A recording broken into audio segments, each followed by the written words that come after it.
Assalomu alaykum do'stlar, men Ibrohimjon. Bugun sizlarga Bingatti Braze proyekti haqida qisqacha ma'lumot berib o'tamiz. Bu proyekt joylashuv jihatdan downtownlarga juda ham yaqin joylashgan. Bir qancha qulayliklari bor o'zida, basseynlari, boshqalari, metrolarga yaqin, suvga yaqin, aeroportlarga ham yaqin, juda ham chiroyli joyda joylashgan. Video davomida bu proyekt qayerda joylashgani, beradigan qulayliklari, konfiguratsiyalari, uylarning narxlari va boshqalar haqida qisqacha ma'lumot berib o'tamiz. Savollar bo'lsa aloqaga chiqinglar, kanalimizga a'zo bo'linglar. Xo'p, kelar birinchi lokatsiyadan ko'rsatib o'tamiz. Mana bu Dubay xaritasi, Dubay aeroporti, downtown, Palma Marina. Biz aytgan proyekt Al-Jadafda joylashgan mana shu joy. Ko'p turgandek suvni bo'yida. Aeroport bilan downtown o'rtasida joylashgan, ikkalasiga ham o'rtacha 10 daqiqalik yo'l, marinalarga o'rtacha 20 daqiqalik yo'lda joylashgan. Al-Jadaf o'zi oldin faqat GCC fuqarolari uchun ochiq bo'lgan. Hozirda boshqa davlat fuqarolari ham olib o'zlarini proyektlarini qilish mumkin. Qulaylar jihatdan Al-Jadaf o'z bir qancha qulaylari bor. Birinchidan mana maktab bor, asosiy Swiss school markazida joylashgan. Bu yerda Mohammed bin Rashid kutubxonasi joylashgan, metro stansiyalari bor va bir qancha mana shu yerlarda nima deymiz, bolnitsalari ham joylashgan. Biz aytgan proyekt mana shu joyda joylashgan. Buni yaqinroq qilib ko'rsatamiz. Biz aytgan proyekt mana shu joyda joylashgan.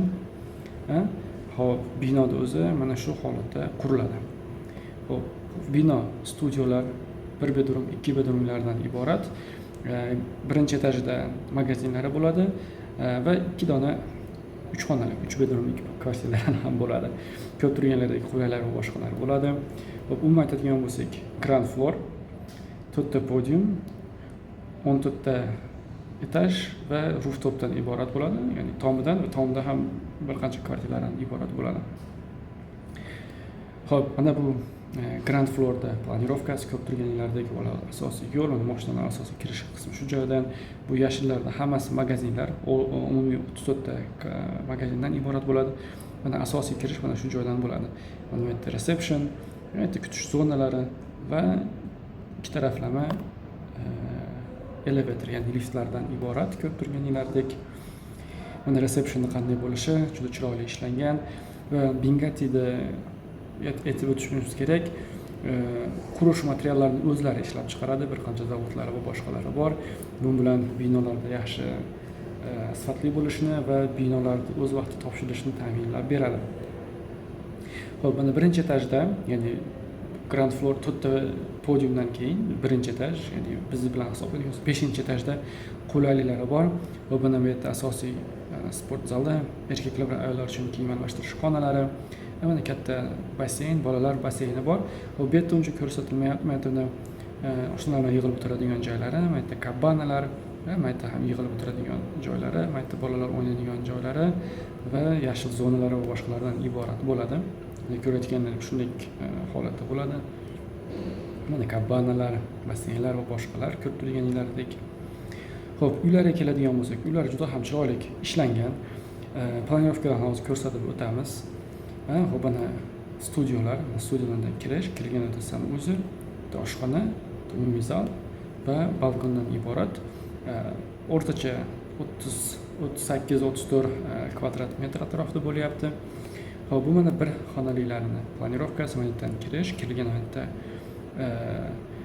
laundry room, ya'ni kir yuvish xonasi, umumiy sanuzel, oshxona, zal va mana yerda yotoqxonadan iborat, o'zining garderob va sanuzellardan iborat, balkondan ham iborat bo'ladi ko'p turganlar. Bularning o'rtacha razmerlari 60-65 kvadrat. Xo'p, buni 2 bedroomlarda planirovkasi juda ham chiroyli ishlangan 2 bedroomlar. Mana kirilgan katta zali bor, balkoni bor. Mana yerda bitta sanuzel, mana yerda bitta yotoqxona o'zining sanuzellari bilan birga. Mana yerda oshxona. Oshxonani ko'p turganlardek birinchidan yopiq bo'ladi, ikkinchidan balkonga yaqin bo'ladi. Xo'p, mana yerda ikkinchi yotoqxona. Mana yerda balkonlari ham bor bu ikki tarafda. Xo'p, bular odatda burchakda joylashgan bo'ladi planirovka bo'yicha. Xo'p. Proyekt juda ham chiroyli. Xo'p, biz aytganimizdek 2 bedroomlar o'rtacha ko'proq shu joyda joylashgan. Mana bu joylarda 1 bedroomliklar va studiolar aralashib keladi.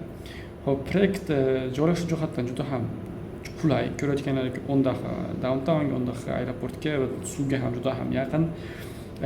Lokatsiyani o'zi ham juda ham yaxshi rivojlanayotgan lokatsiyalardan biri.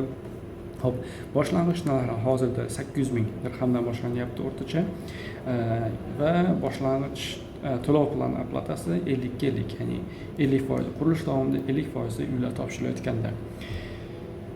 Shu proyekt haqida qisqacha ma'lumotlar. Sizlarga yoqdi degan umiddamiz. Savollar bo'lsa aloqaga chiqinglar, kanalimizga a'zo bo'linglar. Rahmat.